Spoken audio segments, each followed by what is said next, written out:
Welcome to the Counselling Tutor Podcast, the must-listen-to podcast for students of counselling and psychotherapy.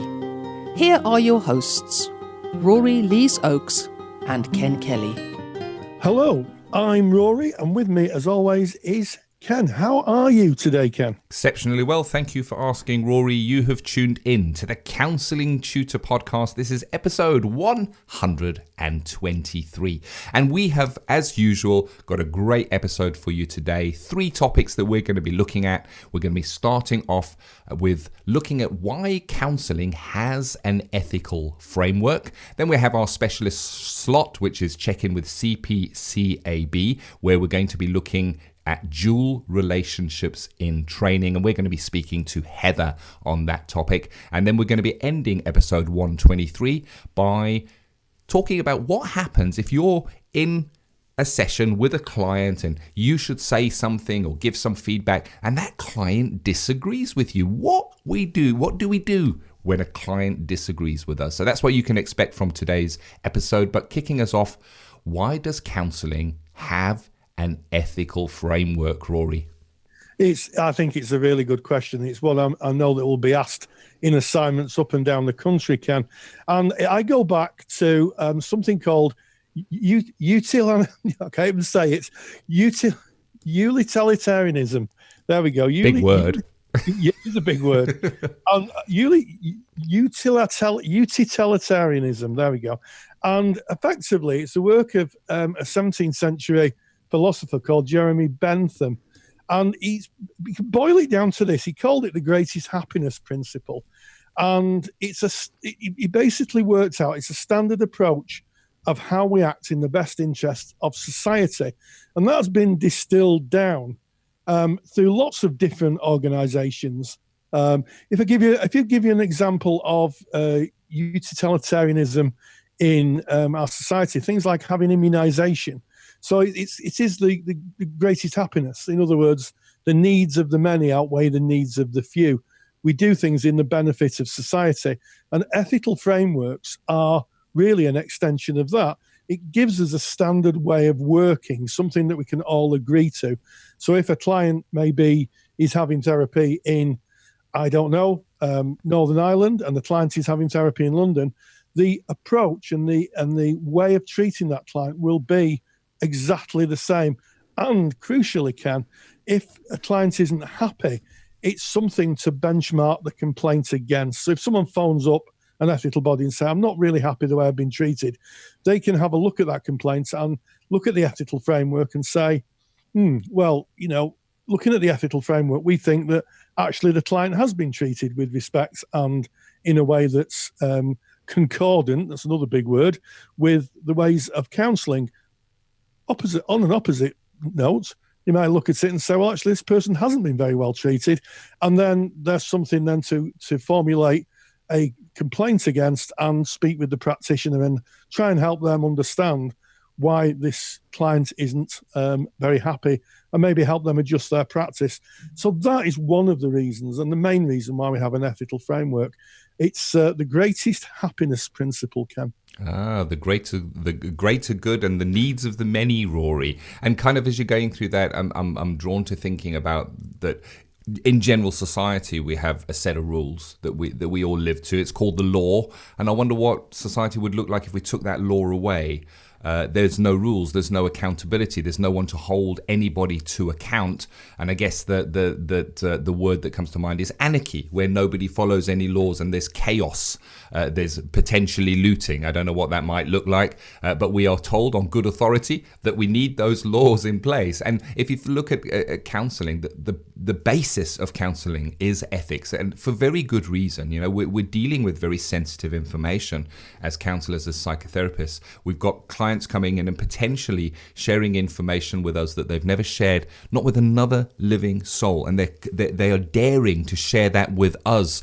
And there is an expectation that we will be treating that respectfully, that we'll be following ethical guidelines and principles to keep confidentiality, for instance, and not go and share that information with anybody else.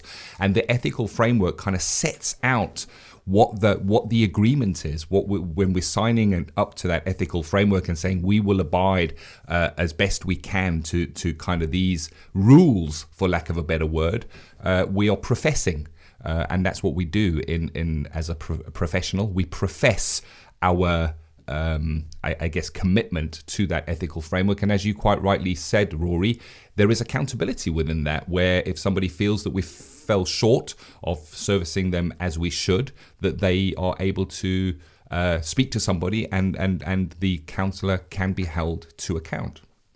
Yes, and I think you're absolutely right. And I pick up on the point of professing. You know, we hear the word professional all the time, but the root of that word is to profess. At one time, people would have to stand in front of their peers and profess. The Hippocratic Oath is a good example of that doctors used to profess. They used to have to stand in front of their peers and profess, part of which is first do no harm. And I think that is one of the reasons that we have an ethical framework. I think the other reason we have an ethical framework is so that our clients can really understand, the way that a professional should be treating them, so that they can understand, maybe even before they go into counselling, they can look at the ethical framework and go, so if I go for counselling, this is how I will be treated. And I think that's really useful, because we know that lots of people are really afraid of going to see a counsellor because they don't know what it's like. Will the counsellor, talk in the pub after the session and say, "You never guess who I've had in," and this type of thing. And by downloading that from there's different ethical frameworks. They're all roughly the same. They all say much the same thing, I have to say. But it allows the client to look at it and kind of say, I'm going to be all right here. I'm going to be okay here. I'll be able to go in and talk about my issues without these worries. And I think that's a really good thing, which is why, of course, they're available to the public. You can download them. If you're a member of the public, you can download them before you choose to go for therapy. And looking, counselling, psychotherapy, ethical framework is a living document in that it changes and it is updated as new research comes to light, as new ideas, new ways of working come to light. As I guess, if as new complaints come in and they're kind of weighed up, they're added to the ethical framework to kind of prevent that from happening again. And here in the UK, the British Association for Counselling and Psychotherapy updated their framework in 2018. That was a massive update, and I have no doubt that as we go forward in the future, that will update again. So it is a living document, and it is informed by society, what's happening now, how people are practicing, how practice is changing, and research. Yeah, absolutely. And for those in the UK, for those who are listening in the UK, you may remember reading the Staffordshire Hospital inquiry, where patients, this is people who have gone to hospital, were treated absolutely appallingly. And that was because there wasn't a culture of people speaking out. And one of the reasons that certainly the BACP ethical framework was changed in 2018, it introduced a duty of candour. In other words, if you see something that's wrong, you have to call it out. And I think that's really, really useful. When I spoke to Tim Bond, who is one of the architects of the ethical framework, that came up in the conversation. The fact that as professionals, we're not only dutiful to our own practice, but if we see other people practicing badly, we have to say something. We do. We have to call it out. Whether we take a colleague on one side and say, "Look, I'm not sure this is the right approach," or in certain cases, we have to report it.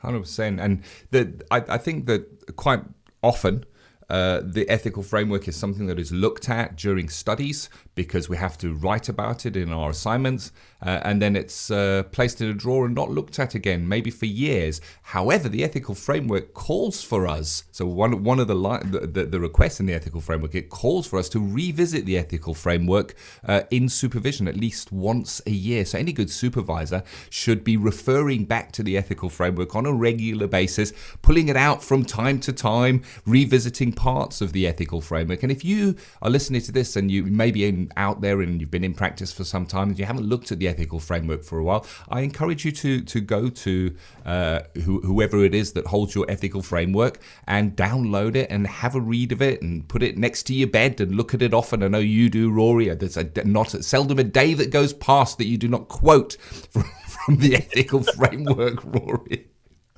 Absolutely, Ken. In our house, we speak of little else. And, ethical frameworks in tea. Yes, I have a copy here, and you make a very, very good point, Ken, about supervisors. As a supervisor myself, I have supervisees, and hello if you happen to be a supervisor who's listening, hello to you. And they will tell you that certainly in my supervision practice, the reference to the ethical framework comes up, not in every supervision session, but you'd be surprised how often I say, so let's have a look at the ethical framework. And one of my stock phrases is, here is where you could find yourself in difficulty. 100%. I say that, Another challenge for our qualified counsellors out there is, do you make the ethical framework available for your clients? Is it mentioned in your contract that you work to an ethical framework? And if so, do you have a copy on hand that you can give that client if they should say, what is this? Can I have a look at this? So that the onus is on us as the counsellor to say, yes, here it is. I have a copy for you. Of course I do, rather than to say, oh, you can go and download that from a website. So there's something also to consider. And of course, Rory always makes super duper free handouts for our podcast. And we do have a super duper handout on working with ethical frameworks and kind of a little bit more details on that. And if you want to get your copy, then you can. It's free of charge. You just go to our website, which is counsellingtutor.com. On our website, you'll notice that there's a tab that says podcasts. Click on podcast, go to episode 123. That's today's episode, and you can download Rory's super duper handout for free from that page. And of course, you'll find all our show notes on that very same page, where we kind of go into more details of the topics that we've covered in today's episode with some additional links. And I think keeping with an ethical framework, kind of setting standards, leads beautifully onto our next section, which is check-in with CPCAB. Now, CPCAB is Counselling and Psychotherapy Central Awarding Body, and they kind of set the standards and make sure that within education of counsellors that we're working to best practice, that they're bringing research in, and they are kind of the awarding body setting the standards, and that they have partnered up with us to bring check-in with CPCAB. And I believe, Rory, today you're going to be speaking with Heather Price on dual relationships in training. Yes, I caught up with Heather recently. She's a senior counselling professional at CPCAB, which is one of the awarding bodies certainly in England for counselling and psychotherapy.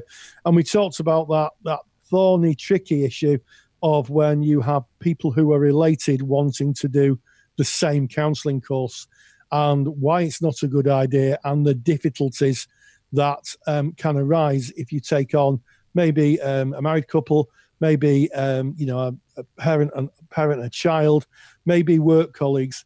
It can be a source of great difficulty, and it can really, really affect the group dynamic and also the people involved's personal growth.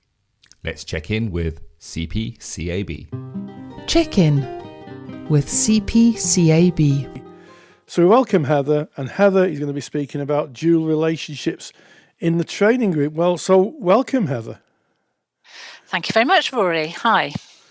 And it's interesting, isn't it? Because sometimes as trainers, we find ourselves, we may have somebody who's related in training, Yeah. or we may very well discover that there's two colleagues. I've had people who've been colleagues. They didn't know they were attending the same training, and they walk through the door, and there's that look of, oh my gosh. And that can be tricky to handle for a trainer, can't it? Yes, it can be. It can be quite uncomfortable for the people who are related, whether that's a personal relationship or, as you mentioned there, a collegial relationship, a work relationship. And there could be all sorts of relationships, like husband and wife, or partners who are living together, siblings, parent and son or daughter. That probably covers most of them. And I guess people quite often ask, well, what's the problem with that? Yes. And I dare say we're going to explore the problem. So I will ask the question, what is the problem with having dual relationships in a training group? Well, I think because in the training group, as a tutor, and as a participant, as a peer, you would want it to be a level playing field for everybody. And if there are two people who know each other very well, whatever those circumstances are, they already know things about each other which the rest of the group don't know. And it might be that one of them accidentally slips something into the group that the other one didn't want everybody to know. So that could be a problem. Or it could be that they might bring some of the baggage that they know about each other into the room. Because, as we know, all sorts of things get played out in the training group. And I just thought of an example that, let's say two people are living together, they've had an argument that morning about who puts the bins out. And then that gets played out in class. The one who's feeling aggrieved might take the opportunity to be quite spiteful, let's say, and giving feedback on a skills practice. Yes. And that can be really uncomfortable for everybody. It can, and of course, there's this.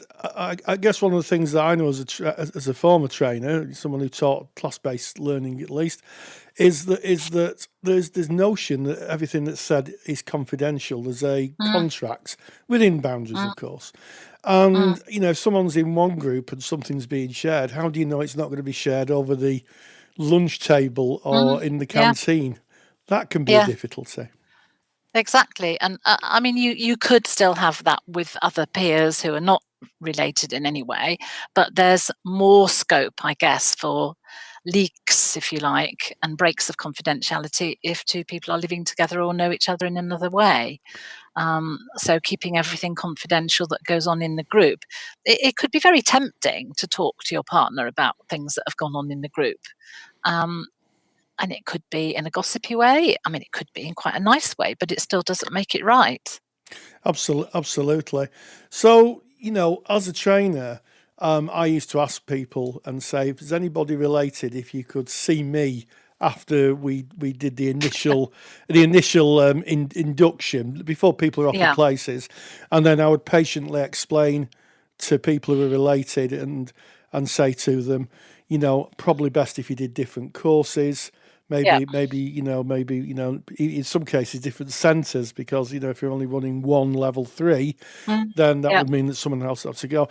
And as a trainer, that can be quite tough, because we used to get people who got quite angry with that. I've had some quite emotional outbursts towards me. What would you say to trainers who may have to face that kind of have that conversation? Well, to trainers, I think it's about holding firm with your boundaries, because you're also holding the boundaries for the whole group. And it makes it much more difficult to manage when people are closely related in some way. And you've got to be as sure as you can be as a trainer that everybody is coming at everything from the same place, and having other people know things about each other that the rest of the group don't know does make it so difficult. Perhaps at the lower levels, it feels quite tricky to enforce that. But at the higher levels, I guess you can say, well, it's likened it to a client. If you had a client that you knew in another circumstance, it would not be comfortable or ethical to work with that person, because you already know things about them. So it's kind of like that in the training group. It's an ethical thing as well as the confidentiality. And so, yes, as you say, I would say, well, actually, as a couple, one of you has to make a choice to maybe join the group next year or to go to another centre this year. Yes. But I won't be able to accept both of you at the same time in the same group. Yeah, so I think that's a really important message. If there is anybody listening, and I've had occasions where a parent has wanted to come with a child. I had one where a sports coach wanted to come with someone.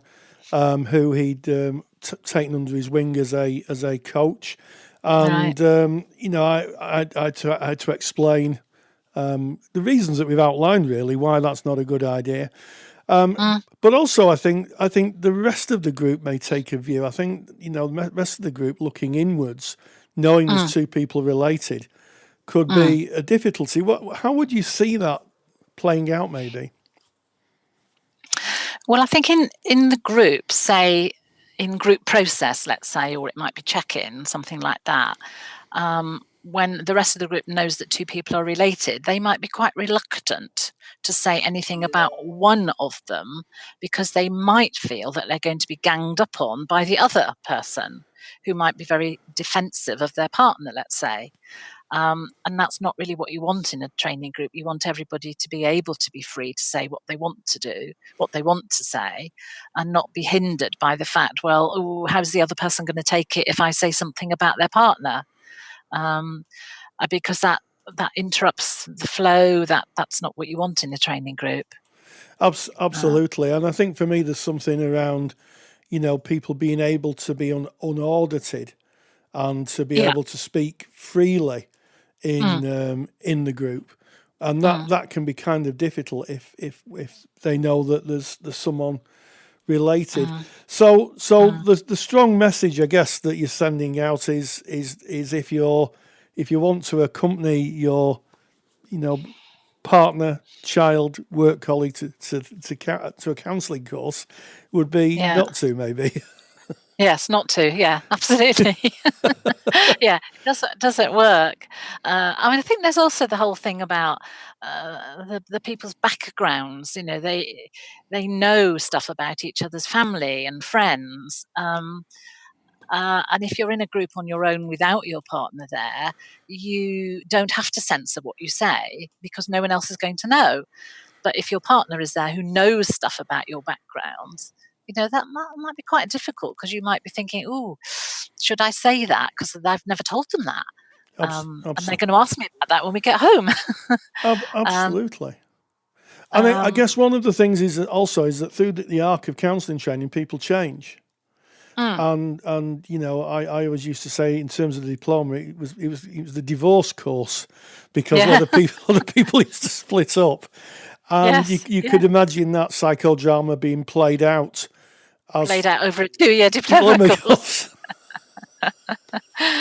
Yes.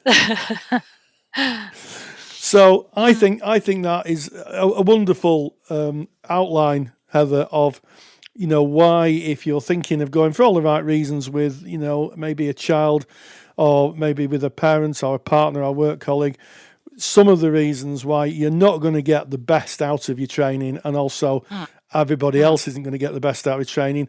And I guess tutors will be aware of this and will actively stop people who are in another relationship being in a cohort. I mean, I think it's difficult enough. Group dynamics at whatever level can be quite difficult enough anyway, without the extra dimension of people who know each other very well being in that group. So it can be very tricky. And I suppose it also works from the tutor's point of view, that the tutor shouldn't have a close relationship with anybody in their group. Absolutely. And and that's another whole can of worms, maybe. Yes, well, maybe that's for another podcast, but another day. Yes, another day. But I think that's a fascinating insight, and I hope will reinforce maybe some of the decisions that some of the people listening have had to hear if they've attended with someone they know. So, Heather, thank you very much. Check-in with CPCAB is proudly sponsored by CPCAB, the only awarding body run by counsellors for counsellors. To learn more about CPCAB qualifications and to get more detailed information on today's podcast topic, visit cpcab.co.uk. Well, there you have it, those dual relationships. It's tricky, isn't it, Rory? Yes, it is very tricky, and I can understand why people may want to do something as life-changing as counselling with someone who's they're close to, a friend or a colleague or maybe a spouse or someone you're in a relationship with. But as we've heard, it can have really, really detrimental effects to both the people concerned and the group as a whole. Sometimes counselling is about just doing it on your own, and ultimately that is what counselling is about. 100%. So moving on to our final topic for episode 123 of the Counselling Tutor Podcast, and we're going to be looking at what happens if a client disagrees with you. Put some colour into this for us, Rory. Yes, well, through my long practice life, I can think of times where I've reflected back and a client has said to me, well, I think that's what you think, but it's not certainly what's not happening in my life. And it's one of those points where, as a professional therapist, you've got to kind of think on your feet a bit, because sometimes in the therapy room, clients can be very clear about what's happening in their life. And when you reflect it back, they just deny it. And there's a term for that. Freud coined it. It's called denial, where, you reflect something back and clients just won't accept their situation. It can also be the fact that maybe you've misheard. Sometimes we're all human and someone feeds something back to you. It goes through the brain filter. Then it goes into the thinking filter. Then it goes into the reflecting and paraphrasing filter. And sometimes if one of those filters isn't working properly, you can reflect back something that is completely not the same as the client's experience. So what do you do in that circumstance? Well, the first thing is you don't argue back. You don't say, well, look, I hear what you're saying, but you actually said this. And now he's saying it's not right, because what happens then is, of course, is you get into an argument and we're not there. It's like the Monty Python sketch. I've come for an argument. Is that a 5 or a 10 minute argument? No, people have come for therapy. That was a reference to a comedy program that was on the television. So what you do is you try and find out what part of what you've said they disagree with. And you can find disagreements at lots of points within the counselling route. One of them, of course, is the framework, is the contract. I've had clients who've said, well, what is harm to self and harm to others? And I can remember many years ago a whole session taken up with someone who wanted me to go through every single aspect of what constituted harm to self and harm to others. And as I went through this, I thought, I know what's happening here. I'm being corralled into a corner so that at some point something will be said and the client can say, well, you can't disclose that because that's not what we talked about at the beginning. And eventually we got to the end and the client decided not to proceed with therapy because I said to them quite honestly, I think you know what constitutes harm to self and harm to others. I've given you some really good examples. Feels like you want me to give you exact scenarios, and I can't do that. And as it happened, there was, and I can't go into it, there was very good reason why the client questioned me so deeply on that. So the first rule is, of course, is don't argue, Ken. We don't argue with our clients, do we, Ken? No, definitely not. And there's two different flavors, I think, to a client disagreeing with you. First of all, I see it as an opportunity. Because we speak about clarifying, if you look at empathy, what is empathy? Well, it kind of is defined as us, the counsellor, empathically listening to what the client is bringing and trying to understand it as if we were them, as if we were in their shoes, from their frame of reference, trying the best we can to understand their life, their experiences, they are experiencing it. And if we have an area of disagreement, then we've missed them. We've missed them for some reason. So there's a great opportunity for us to realign where we are at. We may summarize something back. So we're kind of using our words when we summarize. So if you look at the skill of summary is kind of giving back what the client gave to you, but we put it in our own words. Whereas a reflection is we use the client's exact words back to them. So if we're maybe summarizing back and a client will go, well, no, it's not actually like that at all. Or you may even just see a look on their face, or you may see their body react in a way that I think I might have got that wrong. The first thing for me is ownership of going, as I said that, it felt like I maybe didn't get that 100% right. So there's an invite for the client to come in and correct us, to kind of disagree with what we have given. And that is a great opportunity because it puts us back on track. It puts us back in that client's frame of reference. And I know I certainly thank a client when they are kind enough and I guess courageous enough to say, no, it's not like that. And I think it's an evidence of a great counselling session that the trust is there enough for a client to disagree with the counsellor. So I did say that going into this that there were two flavours. The one is where kind of we just have a mismatch in our understanding of where the client is at. The other one, I think, is a little more concerning. And it is if we as the counsellor are bringing our own frame of reference, we're bringing our own stuff in, we're bringing our own transference into the relationship where we're not hearing them properly because the relationship has been contaminated with our stuff. So we're bringing our own stuff in. Our own agenda, our own thoughts of what they should do or could do in that situation. And then they have a very good right to disagree with us because that is not therapy. That's not what it is about. And there's a great opportunity to take that into supervision, to learn from it, to grow from it. So disagreements, I think, are welcomed and they are part of therapy and you will get them.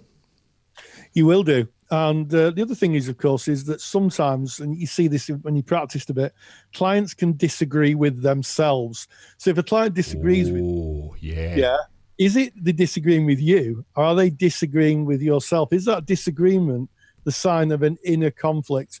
And, there have been times where I've reflected something back and I've heard, and I hear this many times through the years, well, this seems to be your view of it. And usually I would, as Ken said, work with trying to understand what their view of it was. But occasionally, a client might come to the end of the session and go, you know what you said earlier? And I go, yep. And they go, actually, I think you're right. I think you're right. Yeah. And it's all about being curious, but being gentle, not being the proverbial bull in the china shop. Sometimes our client incongruencies are stark. They're like someone in a dark room with a big lantern. They're that bright, you can see them. But the client can't. And I think that what that client doesn't want is a bull in a china shop therapist who says, that's what you said. Why are you in denial?